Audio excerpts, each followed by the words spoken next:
श्री कृष्णा राधे राधे। भगवान श्री लक्ष्मी नारायण जी की जय। आज भाद्रपद मास की शुक्ल पक्ष की एकादशी तिथि है और इस एकादशी को परिवर्तनी एकादशी के नाम से जाना जाता है और कुछ स्थानों पर इसे जल झूलनी एकादशी और डोल ग्यारस भी कहते हैं। ये एकादशी सभी प्रकार के सुखों और वाजपेयी यज्ञ के बराबर फलों को देने वाली मानी जाती है। आज मैं आपको सुना रहा हूँ परिवर्तनी एकादशी की बड़ी ही दुर्लभ कथा। आज के दिन एकादशी माता और परिवर्तनी एकादशी की पवित्र कथा को सुनने से मनुष्यों के सभी पाप और संकट कट जाते हैं और मनोकामनाओं की पूर्ति होती है तथा वैकुंठ की प्राप्ति होती है।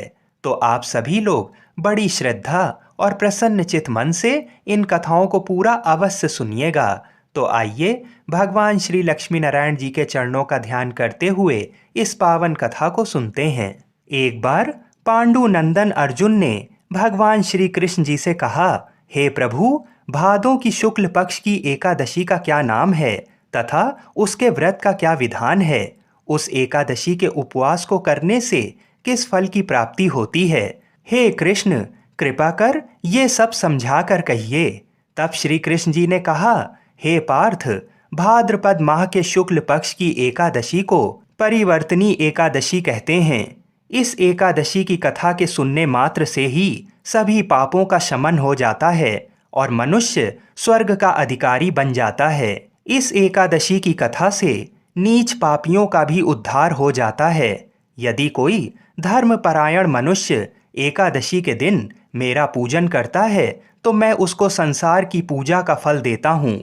जो मनुष्य मेरी पूजा करता है उसे मेरे लोक की प्राप्ति होती है, इसमें तनिक भी संदेह नहीं है। जो मनुष्य इस दिन मेरा कमल से पूजन करता है वे अवश्य ही मेरे समीप आता है। जो मनुष्य इस एकादशी के दिन भगवान श्री वामन का पूजन करता है वह तीनों देवता अर्थात ब्रह्मा विष्णु महेश की पूजा करता है। हे पार्थ, जो मनुष्य इस एकादशी का उपवास करते हैं उन्हें इस संसार में कुछ भी करना शेष नहीं रहता। इस एकादशी के दिन भगवान विष्णु करवट बदलते हैं, इसलिए इसे परिवर्तनी एकादशी कहते हैं। ये सुनकर अर्जुन ने कहा, हे जनार्दन, आपके वचनों को सुनकर मैं भ्रम में पड़ गया हूँ कि आप किस प्रकार सोते हैं तथा करवट बदलते हैं। आपने बलि को क्यों बांधा और वामन रूप धारण करके क्या लीलाएं की? कृपा कर सब आप विस्तार पूर्वक कहिए। तब भगवान श्री कृष्ण जी ने कहा, हे कुंती पुत्र अर्जुन, अब तुम समस्त पापों का शमन करने वाली इस कथा का ध्यान पूर्वक श्रवण करो। त्रेता युग में बलि नाम का एक असुर था। वह अत्यंत भक्त, दानी, सत्यवादी तथा ब्राह्मणों की सेवा करने वाला था। वह सदा यज्ञ, तप आदि किया करता था। अपनी इसी भक्ति के प्रभाव से वह स्वर्ग में देवेंद्र के स्थान पर राज्य करने लगा। देवराज इंद्र तथा अन्य देवता इस बात को सहन नहीं कर सकें और भगवान श्री हरि के पास जाकर प्रार्थना करने लगे। अंत में मैंने वामन रूप धारण किया और तेजस्वी ब्राह्मण बालक के रूप में राजा बलि पर विजय प्राप्त की। ये सुनकर अर्जुन ने कहा कि हे प्रभु, आपने उस बलि को किस प्रकार जीता? कृपा कर ये सब विस्तार पूर्वक बताइए। तब श्री कृष्ण जी ने कहा, मैंने वामन रूप धारण करके राजा बलि से याचना की कि हे राजन, तुम मुझे 3 पग भूमि दान दे दो, इससे तुम्हें 3 लोक के दान का फल प्राप्त होगा। राजा बलि ने इस छोटी सी याचना को स्वीकार कर लिया और भूमि देने को तैयार हो गया। जब उसने मुझे वचन दे दिया तब मैंने अपना आकार बढ़ाया और भूलोक में पैर, भुवन लोक में जंघा, स्वर्गलोक में कमर, महलोक में पेट, जनलोक में हृदय, तपलोक में कंठ और सत्यलोक में मुख रखकर अपने शीर्ष को ऊंचा उठा लिया। उस समय सूर्य, नक्षत्र, इंद्र तथा अन्य देवता मेरी स्तुति करने लगे। तब मैंने राजा बलि से पूछा कि हे राजन, अब मैं तीसरा पग कहाँ रखूं? इतना सुनकर राजा बलि ने अपना शीश नीचे कर लिया। तब मैंने अपना तीसरा पग उसके शीर्ष पर रख दिया और इस प्रकार देवताओं के हित के लिए मैंने अपने उस असुर भक्त को पाताल लोक में पहुंचा दिया। तब वह मुझसे विनती करने लगा। तब मैंने कहा कि हे बलि, मैं सदैव तुम्हारे साथ रहूंगा। भादों के शुक्ल पक्ष की परिवर्तनी नामक एकादशी के दिन मेरी एक प्रतिमा राजा बलि के पास रहती है और एक क्षीर सागर में शेषनाग पर शयन करती रहती है।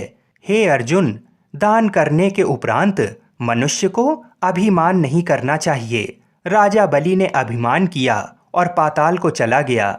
इससे इस बात का भी बोध होता है कि अति हर कार्य के लिए बुरी होती है। एक अन्य कथा के अनुसार सूर्यवंश में मानधाता नामक चक्रवर्ती राजा हुए।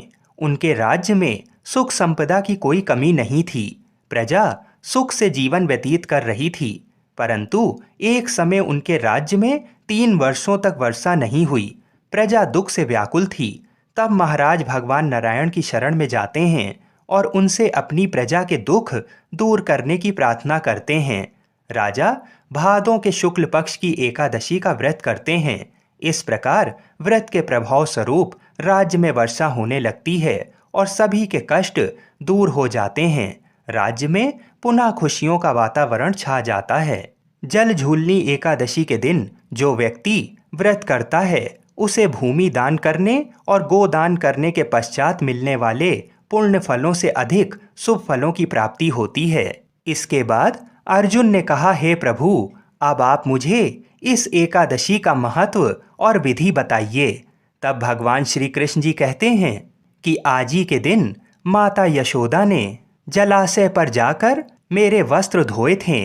इसी कारण इसे जल झूलनी एकादशी कहते हैं और कई स्थानों पर इस दिन भगवान को पालकी यानी डोली में ले जाया जाता है, इसलिए इसे डोल ग्यारस भी कहते हैं। हे अर्जुन, अब इस एकादशी की व्रत विधि बड़े ही ध्यान पूर्वक सुनो। इस एकादशी व्रत का नियम पालन 10वीं तिथि की रात से ही शुरू कर देना चाहिए। वह ब्रह्मचर्य का पालन करना चाहिए। एकादशी के दिन सुबह स्नान आदि करने के बाद साफ कपड़े पहनकर भगवान वामन की प्रतिमा के सामने बैठकर व्रत का संकल्प लें। इस दिन यथासंभव उपवास करें। उपवास में अन्न ग्रहण नहीं करें। संभव ना हो तो एक समय फलाहार कर सकते हैं। इसके बाद भगवान वामन की पूजा विधि विधान से करें। भगवान वामन को पंचामृत से स्नान कराएं। स्नान के बाद उनके चरणामृत को व्रती अपने और अपने परिवार के सभी सदस्यों के अंगों पर छिड़कें और उस चरणामृत को पिएं। इसके बाद भगवान को गंध पुष्प धूप दीप नैवेद्य आदि पूजन सामग्री अर्पित करें। इस दिन पूरे समय भगवान विष्णु का जाप करते रहना चाहिए और साथ ही साथ भगवान शिव और माता पार्वती का ध्यान करने से भी भगवान श्री लक्ष्मी नारायण जी की कृपा प्राप्त होती है। व्रत के अगले दिन वेद पाठ करने वाले ब्राह्मणों को भोजन कराकर दान दक्षिणा दें। ऐसा करने से घर में सुख शांति ऐश्वर्य में वृद्धि होती है और निश्चित रूप से संतान सुख की प्राप्ति होती है। इस दिन सूर्य देवता को अर्घ्य अवश्य दें। केले के पेड़ की पूजा करें और गाय को चने की दाल और गुड़ अवश्य खिलाएं। रात्रि जागरण करने से जन्म जन्मों के पाप कट जाते हैं। घर आए हुए किसी भी व्यक्ति का अपमान नहीं करना चाहिए। ओम नमो भगवते वासुदेवाय महामंत्र का जितना अधिक हो सके जाप करना चाहिए। भगवान को तुलसी मिश्रित जल अवश्य पिलाना चाहिए। विष्णु सहस्त्र नाम का जाप एवं भगवान वामन की कथा सुने।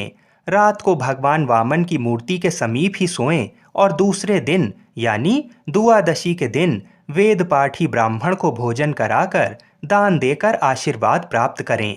जो मनुष्य यत्न के साथ विधि पूर्वक इस व्रत को करते हुए रात्रि जागरण करते हैं उनके समस्त पाप नष्ट होकर अंत में वे स्वर्गलोक को प्राप्त होते हैं। इस एकादशी की कथा के श्रवण मात्र से वाजपेयी यज्ञ का फल प्राप्त होता है। आइए अब बड़े प्रेम से एकादशी माता और तुलसी माता की कथा को सुनते हैं। इन कथाओं को सुनने से ही एकादशी का व्रत पूर्ण माना जाता है।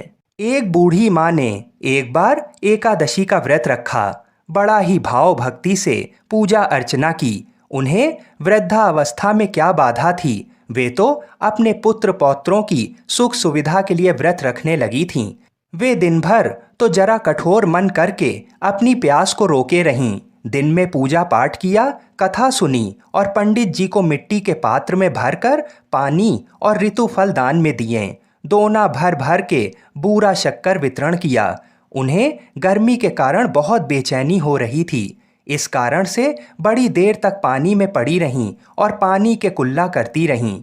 मुंह धोती रहीं, तब कहीं थोड़ा बहुत धैर्य बंध पाया। धूप तो तेज पड़ ही रही थी, इस कारण बार बार मुंह सूख रहा था। बूढ़ी माँ बहुत बेचैन हो रही थीं। एक बुढ़ापा और दूसरा ये भयंकर गर्मी। वृद्धावस्था की स्थिति तो कुछ दूसरी ही प्रकार की होती है। जैसे जैसे रो धो के दिन कट पाया, अब पहाड़ सी रात सामने थी। उसका कटना बड़ा ही कठिन दिखाई दे रहा था। खटिया पर पड़े शांति नहीं मिल रही थी। वे बार बार करवट बदल रही थीं। अनेक बार वे बाहर जातीं और भीतर आतीं। उन्हें घर के अंदर शांति नहीं थी। वे पड़ी पड़ी एकादशी माता का स्मरण करती रहीं। वे कहती रहीं कि हे माता जी, आप मेरी लाज रखिएगा। आप ही मुझे शक्ति दे दीजिएगा, जिससे मैं भली भांति आपका व्रत कर सकूं और ये पहाड़ सी रात शांतिपूर्वक व्यतीत हो सके। प्यास के कारण बूढ़ी माँ की बेचैनी तो बढ़ ही रही थी। उन्होंने धैर्य रखने का बहुत प्रयास किया, किंतु सहनशीलता की सीमा टूट गई और वे घबरा कर एकदम चिल्ला पड़ीं। बोलीं कि बचाओ बचाओ। अम्मा का चिल्लाना सुनकर परिवार भर के नर नारी, बच्चे और पड़ोसी एकत्रित होकर बूढ़ी अम्मा की खटिया के समीप पहुंच गए। सबने पूछा कि अम्मा जी, आपको क्या हुआ? आप क्यों चिल्ला रही हैं? आप इस वृद्धावस्था में ये कठिन व्रत क्यों कर रही हैं? अम्मा जी, शक्ति से ही भक्ति होती है। थोड़ी ही देर में वे फिर से बोलीं कि अरे, हमारे तो प्राण ही निकले जा रहे हैं। मेरी छाती पर ठंडे पानी का घड़ा रख दीजिए। नातियों ने दादी की छाती पर ठंडे पानी का पात्र रख दिया। तब कहीं उन्हें थोड़ा बहुत आराम मिला और थोड़ी देर के लिए उन्होंने अपनी आंखें बंद कर लीं। एकादशी माता ने सोचा कि ये बूढ़ी अम्मा हैं तो बहुत कठोर, जरा जाकर उसकी परीक्षा लेना चाहिए। वे आधी रात को मुर्गा बनकर टेर लगाने लगीं। मुर्गा की आवाज़ सुनकर दादी जल्दी से उठीं और बाहर जाकर आसमान की ओर देखा, किंतु आसमान में कहीं उन्हें प्रातःकालीन तारा दिखाई नहीं दिया। वे सोचने लगीं कि ये मुर्गा क्यों और कैसे बोल गया। उन्हें प्यास तो लगी रही थी।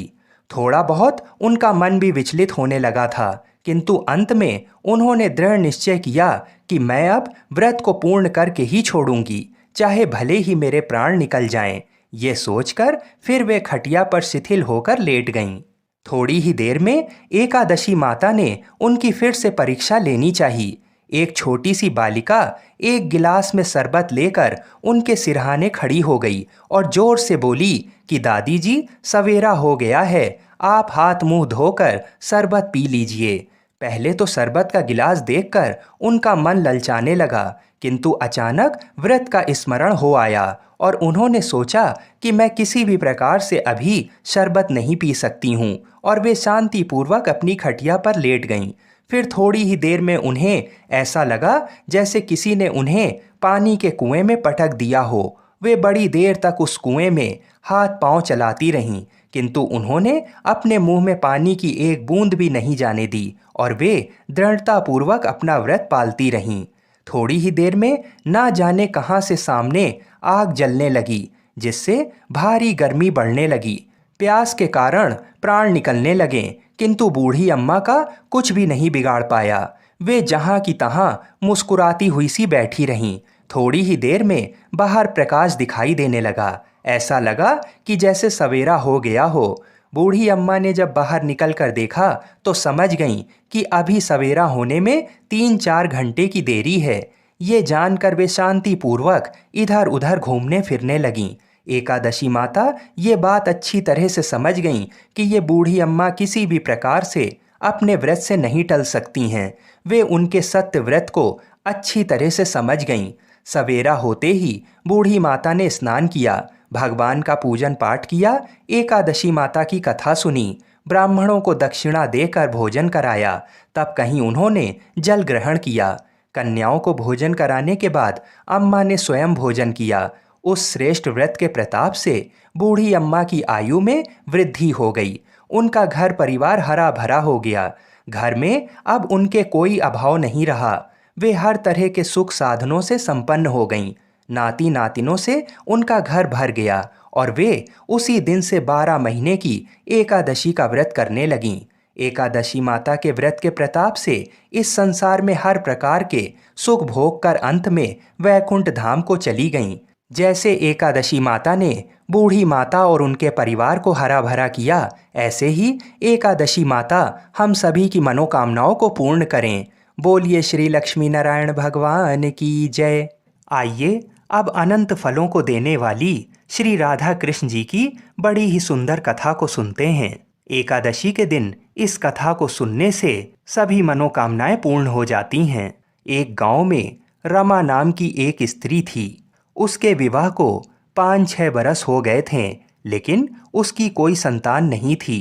एक बार श्री राधा अष्टमी का उत्सव आया। गांव की औरतें बरसाना जा रही थीं। औरतों ने कहा कि तुम भी बरसाना चलो। राधा रानी बड़ी दयालु हैं, तुम्हारी गोद जरूर भर देंगी। वह स्त्री कई महीनों से घर से बाहर नहीं निकली थी, इसलिए उसके पति और सास ने भी उसे जाने की आज्ञा दे दी। बस उसने मन में ठान लिया कि राधा रानी मेरी गोद जरूर भरेंगी। जिस दिन उसे जाना था उसी दिन उसके पैर में चोट लग गई, चला भी नहीं जा रहा था। फिर वह स्त्रियों के संग यात्रा पर चली गई। सारे रास्ते राधा कृष्ण जी का जाप कीर्तन करती हुई गई और बरसाना पहुंचकर नहा धोकर राधा जी के मंदिर में जाने के लिए तैयार हुई। राधा जी के महल में जब जाते हैं तो ऊपर बहुत सी सीढ़ियां चढ़नी पड़ती हैं। जैसे सीढ़ियां चढ़ने लगी तब वह स्त्रियों से बोली कि तुम लोग आगे आगे चलो, मैं धीरे धीरे सीढ़ियों से आ रही हूँ। मेरे पैर में चोट लगने की वजह से चला भी नहीं जा रहा है। 2-4 सीढ़ियां चढ़ने के बाद उसका पैर मुड़ गया और वह नीचे गिरने लगी। तभी एक 7-8 साल की कन्या ने उसका हाथ पकड़ लिया। रमा बोली, बेटी आज अगर तुम ना होती तो मैं नीचे गिर गई होती। वह कन्या बोली, माता ऐसे कैसे गिर जाने देती मैं तुम्हें। तब रमा ने पूछा, बेटी तुम्हारा क्या नाम है? वह बोली, लाडो नाम है मेरा, यहीं पास में रहती हूँ। वे दोनों सीढ़ियों पर बैठ गईं। लाडो कहने लगी, माता मेरे लिए क्या लाई हो?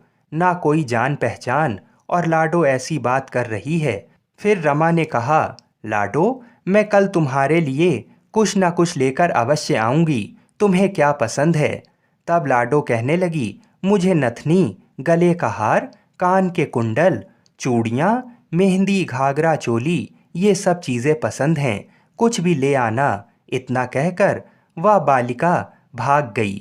जैसे तैसे रमा भी मंदिर में दर्शन करके लौट आई। फिर रमा उस बालिका के बारे में सोचने लगी और बाजार में उसने गले का हार और चूड़ियाँ उसके लिए लीं। अगले दिन वहीं जहाँ मिली थी वह लाडो का जाकर इंतजार करने लगी। फिर लाडो उसको उसी जगह पर मिली। चूड़ियाँ और गले का हार जैसे उसे दिया, वह बोली, बस इतनी सी ही, और चीजें नहीं लाई, और वह मुंह फुलाकर बैठ गई। तब रमा बोली, अभी मैं 8 दिन यहीं पर हूँ, रोज तुम्हारे लिए कुछ ना कुछ लाया करूँगी। ये सुनकर लाडो उसकी गोद में बैठ गई और गले से लग गई।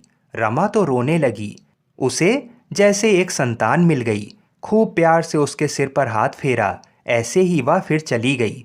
रमा ने मंदिर से आकर घाघरा और चोली उसके लिए बनवाए। ऐसे ही रोज कुछ ना कुछ वह उसे देती। एक दिन रमा कहती है, अब ये सारी चीज़ें मुझे पहन करके दिखाओ। लाडो बोली, कल राधा अष्टमी है, मैं कल इसे पहनूंगी। इस बार लाडो के साथ एक लड़का भी था। उसे देखकर रमा ने कहा, आज पता नहीं मेरे मन में क्या आया, मैंने एक धोती और मुकुट मोर वाला लिया है, क्या मैं इसे दे दूं? लाडो बोली, ये कनुआ है, मेरे साथ ही रहता है, हाँ तुम इसे दे दो। ऐसा कहकर वे दोनों सामान लेकर चले गए। अगले दिन राधा अष्टमी थी। जब रमा सीढ़ियों पर आई, वहाँ उसे आज कोई नहीं मिला, ना वो लाडो ना वो लड़का। बहुत इंतजार के बाद जब वह मंदिर में पहुंची तो वहाँ बहुत भीड़ थी। कीर्तन और नृत्य हो रहा था। इसी तरह भीड़ को चीरती हुई वह आगे पहुंची और वहां देखकर राधा जी को देखा और ठाकुर जी को देखा। रमा ने जो जो चीजें लाडो को दी थीं, वही सारा सामान राधा कृष्ण जी पहने हुए थे। वह पत्थर सी हो गई। आंखों से आंसू बहने लगे।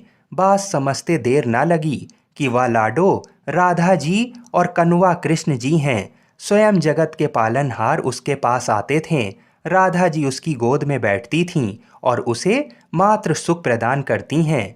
वह तो जैसे बावरी हो गई। दिन रात लाडो लाडो कहती रहती, पुकारती रहती। वह स्त्रियों से बोली, तुम लोग घर जाओ, मैं नहीं जाऊंगी। उसकी सास और पति भी उसे लेने आए, पर वह साथ नहीं गई। अब तो प्रतिदिन वह सीढ़ियों पर बैठे बैठे आंसुओं से सीढ़ियां धोती, पलकों से बुहारती। ऐसा करते करते उसे 30 वर्ष हो गए। एक दिन एक बालिका उसका हाथ पकड़कर ऊपर अटालिका में ले गई। वहां जाकर बोलती है, लो आ गई मैं ही हूं तुम्हारी लाडो। ऐसा कहकर बाहें फैलाकर रमा को बुलाने लगी और अपने गले लगा लिया। उस दिन रमा ऐसे गले लगी कि इस पार्थिव शरीर को छोड़कर सदा के लिए अपनी लाडो के पास चली गई। बोलिए श्री राधा कृष्ण भगवान की जय। बोलिए श्री बरसाने वाली की जय। अब बड़े प्रेम से तुलसी माता की कथा को सुनते हैं। इन कथाओं को सुनने से ही एकादशी का व्रत पूर्ण माना जाता है। सावर्णी मुनि की पुत्री तुलसी अपूर्व सुंदरी थीं। उनकी इच्छा थी कि उनका विवाह भगवान नारायण के साथ हो। इसके लिए उन्होंने नारायण पर्वत की घाटी में स्थित बद्री वन में घोर तपस्या की। दीर्घ काल तक तपस्या के उपरांत ब्रह्मा जी ने प्रसन्न होकर दर्शन दिया और वर मांगने को कहा। तुलसी जी ने कहा, सृष्टिकर्ता ब्रह्मदेव, आप अंतर्यामी हैं, सबके मन की बात जानते हैं। फिर भी मैं अपनी इच्छा आपसे बताती हूँ। मैं चाहती हूँ कि भगवान श्री नारायण मुझे पति रूप में मिलें। ब्रह्मा जी ने कहा, तुम्हारा अभीष्ट तुम्हें अवश्य मिलेगा। अपने पूर्व जन्म में किसी अपराध के कारण तुम्हें श्राप मिला है। इसी प्रकार भगवान श्री नारायण के एक पार्षद को भी दानव कुल में जन्म लेने का श्राप मिला है। दानव कुल में जन्म लेने के बाद भी उसमें नारायण का अंश विद्यमान रहेगा। इसलिए इस जन्म में पूर्व जन्म के पाप के शमन के लिए संपूर्ण नारायण तो नहीं मिलेंगे, लेकिन नारायण के अंश से युक्त दानव कुल जन्मे उस शापग्रस्त पार्षद से तुम्हारा विवाह होगा। शाप मुक्त होने पर भगवान श्री नारायण सदा सर्वदा के लिए तुम्हारे पति हो जाएंगे। तुलसी ने ब्रह्मा के इस वर को स्वीकार किया, क्योंकि मानव कुल में जन्म के कारण उस मायावी भोग को तो भोगना ही था। तुलसी बद्री वन में ही रहने लगी। नारायण का वह पार्षद दानव कुल में जलंधर के नाम से पैदा हुआ था। कुछ दिनों बाद वह भ्रमण करता हुआ बद्री वन में आया। यहाँ तुलसी को देखते ही वह उस पर मंत्रमुग्ध हो गया। तुलसी के सामने उसने अपने विवाह का प्रस्ताव रखा। इतने में ही वहाँ ब्रह्मा जी आ गए और तुलसी से कहा, तुलसी, जलंधर को देखो, कैसा देवोपम उसका स्वरूप है। दानव कुल में जन्म लेने के बाद भी लगता है जैसे इसके शरीर में नारायण का वास हो। तुम प्रस्ताव को सहर्ष स्वीकार कर लो। तुलसी को भी लगा कि उसकी तपस्या पूर्ण हुई, उसे इच्छित फल मिला है। जलंधर के साथ उसका गंधर्व विवाह हो गया और वह जलंधर के साथ उसके महल में पत्नी बनकर आ गई। जलंधर ने अपनी परम सुंदरी सती साध्वी पत्नी तुलसी के साथ बहुत दिनों तक राज्य किया। उसने अपने राज्य का इतना विस्तार किया कि देवलोक तक उसके अधिकार में आ गया। स्वर्ग का सुख भोगने वाले देवताओं की दशा भिखारियों जैसी हो गई। जलंधर किसी को कष्ट नहीं देता था, पर अधिकार और राज्य छिन जाने से सारे देवता मिलकर ब्रह्मा, विष्णु और शिव जी की सभा में गए तथा अपनी विपत्ति सुनाई। ब्रह्मा जी ने कहा, तुलसी परम साध्वी हैं, उसका विवाह जलंधर से मैंने ही कराया था। जलंधर को तब तक नहीं हराया या मारा जा सकता जब तक तुलसी को ना छला जाए। विष्णु जी ने कहा, जलंधर पूर्व जन्म में मेरा पार्षद था। श्राप के कारण उसे दैत्य कुल में जन्म लेना पड़ा। इस जन्म में भी मेरा अंश उसमें व्याप्त है। साथ ही तुलसी के पतिव्रत धर्म से वह अजय है। फिर देवताओं की सहमति से भगवान शिव ने जलंधर के पास संदेश भेजा कि या तो वह देवताओं को राज्य लौटा दे या फिर उनसे युद्ध करे। जलंधर शंकर के पास पहुंचा। उसने कहा, देवाधिदेव, आपके लिए देवताओं का पक्ष लेना उचित नहीं है। राज्य बढ़ाना हर राजा का कर्तव्य है। मैं किसी को दुखी नहीं कर रहा हूँ। देवताओं से कहिए कि वे मेरी प्रजा बनकर रहे। मैंने आपका कोई भी अपमान नहीं किया है। हमारा आपका युद्ध शोभा नहीं देता है। अगर आप हार गए तो बड़ी लज्जा की बात होगी। मैं हार गया तो आपकी कीर्ति बहुत अधिक नहीं बढ़ेगी। भगवान शंकर फिर हंसने लगे। वे तो सब रहस्य समझते थे। तुलसी और जलंधर के पूर्व जन्म के श्राप की अवधि लगभग पूरी हो चुकी थी। फिर शंकर जी बोले, इसमें कीर्ति और लज्जा की बात नहीं है। तुम देवों को राज्य लौटाकर उन्हें उनके पद पर प्रतिष्ठित होने दो। युद्ध से बचने का यही एक उपाय है। जलंधर ने कहा, मैंने युद्ध के बल से देवलोक जीता है। कोई उसे युद्ध के द्वारा ही वापस ले सकता है। ये मेरा अंतिम उत्तर है। अब मैं जा रहा हूँ। ऐसा कहकर जलंधर चला गया। उसने अपनी पत्नी तुलसी को सारी बातें बताईं और कहा, कर्म भोग सब काल सूत्र में बंधा है। जीवन में हर्ष शोक भय सुख दुख मंगल अमंगल काल के अधीन है। हम तो केवल निमित्त हैं। संभव है भगवान शिव देवों का पक्ष लेकर मुझसे युद्ध करें। तुम चिंता मत करना, तुम्हारा सती तेज मेरी रक्षा करेगा। दूसरे दिन भगवान शंकर के नेतृत्व में देवताओं ने युद्ध छेड़ दिया। जलंधर ने भीषण बाणों की वर्षा कर उनका वेग रोका। उसके प्रहार से देवता डगमगाने लगे। उसने दानवी शक्ति का प्रयोग कर मायावी युद्ध आरंभ किया। युद्ध स्थल पर वह किसी को भी दिखाई नहीं देता था, पर उसके अस्त्र शस्त्र प्रहार कर देवों को घायल कर रहे थे। देवगण अपने अस्त्र चलाएं तो किस पर चलाएं, क्योंकि कोई शत्रु सामने था ही नहीं। कई दिनों तक इस तरह भयंकर युद्ध चला। जलंधर पराजित नहीं हुआ। तब शिव जी ने विष्णु से कहा, विष्णु कुछ तो उपाय करो, अन्यथा मेरा तो सारा यश मिट्टी में मिल जाएगा। विष्णु जी ने सोचा, बल से तो जलंधर को हराया नहीं जा सकता, इसलिए छल का सहारा लेना ही पड़ेगा। उन्होंने तुरंत अपना स्वरूप जलंधर जैसा बनाया और अस्त्र शस्त्र से सुसज्जित हो तुलसी जी के पास पहुंच गए। बोले, प्रिय, मैं युद्ध जीत गया। सारे देवता भगवान शंकर समेत हार गए। इस खुशी में आओ, मैं तुम्हें अपने अंग से लगा लूं। पति को प्रत्यक्ष खड़ा देख तथा विजय का समाचार सुन वह दौड़कर मायावी जलंधर के गले से लिपट गई। इस प्रकार पति पत्नी दोनों ने आलिंगन हो खूब खुशी मनाई। पर पुरुष के साथ इस प्रकार के व्यवहार से उसका सती तेज नष्ट हो गया। उसका सती तेज जो जलंधर की कवच के रूप में रक्षा कर रहा था, वह कवच नष्ट हो गया। जलंधर शक्तिहीन हो गया। ये जानते ही भगवान शंकर ने अपने त्रिशूल से प्रहार किया। त्रिशूल के लगते ही जलंधर जलकर भस्म हो गया। जलंधर के मरने को जानकर विष्णु अपने असली रूप में आ गए। सामने अपने पति जलंधर के स्थान पर भगवान विष्णु को खड़ा देख तुलसी बहुत विस्मित हुई। उसको पता लग गया कि स्वयं नारायण ने उसके साथ छल किया है। क्रोध में आकर तुलसी जी ने श्राप दिया, एक सती स्त्री का सतीत्व भंग करने के अपराध में तुम हृदयहीन पत्थर हो जाओ। विष्णु जी ने तुलसी के श्राप को सिरोधार्य कर कहा, देवी, तुम्हारे तथा जलंधर के कल्याण के लिए मुझे ऐसा करना पड़ा। तुम दोनों को श्राप मुक्त करना था। तुम भी अब अपना शरीर त्याग कर तुलसी बिरवा के रूप में जन्म लोगी और मेरी पूजा तुलसी दल से होगी। मैं शालीग्राम पत्थर बनूंगा। मेरे शीश पर तुम आदर से विराजमान होगी। तुम्हारे पति की हड्डियों के चूर्ण से शंख की उत्पत्ति होगी। उस शंख ध्वनि से देवताओं तथा मेरी पूजा आराधना होगी। जहाँ शंख ध्वनि होगी वहाँ मंगलमय मैं विराजमान रहूँगा। तुमने पूर्व जन्म में बद्रीवन में मुझे पाने के लिए बड़ी तपस्या की थी। अब अगले जन्म में मैं नारायण प्रस्तर के रूप में बद्रीनाथ वन में स्थापित होऊंगा और मेरी पूजा अर्चना फल फूल से न होकर तुम्हारी तुलसी दल से होगी।